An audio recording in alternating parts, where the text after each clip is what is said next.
I want to clarify something in the discussion about Tractor Supply rolling over for the alt-right, withdrawing their climate goals, pulling back their DEI policies, kowtowing to the vocal and supposedly threatening far right of their customer base, doing a foolish 180 on a number of their policies in order to pander to that small vocal contingent of far right customers. A number of folks in the comments of my video on that subject have said, I don't have anywhere else to shop, what do I do? Like, this sucks, I'm opposed to what they're doing, this is a terrible business decision, but I live somewhere rural and there's nowhere else to shop, what do I do? So this comment says, my biggest issue with this boycott is that it's coming from people that have options. I do not have options. Tractor Supply Company is the only place I can get feed reliably. I'm gonna get flack for still going there. I mean, you might, and then you have an opportunity to explain what's going on and why you don't have any other choice. I think it's really important for us to remember that we are trapped in a system that we did not create.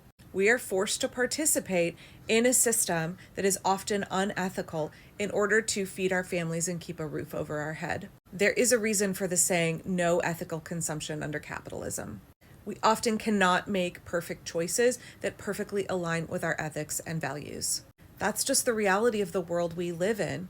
Corporations often have us over a barrel as a result. They know that we often have no other choice. And I think it's important for those of us who may see other folks shopping at companies that we are personally boycotting and that we feel have unethical policies or that do have unethical policies, that we're cautious of pulling the trigger on our judgment of those folks, that we're cautious not to engage in purity fallacies, that we're careful to critique the system, to critique corporations, and not to critique individuals trapped in the system and customers who may have no other option, but have to run their farms, have to feed their poultry, have to feed their family, have to keep a roof over their head. I think we need to be gracious with ourselves and with other people and continue to focus our indignation and our outrage at the corporations, at the system itself, at those who have the power in the first place. There is the continuum of good, better, best, and we want to give our best, but sometimes the realities of the world we live in mean that we have to settle for good, and that's okay. We do what we can do with the resources that we have.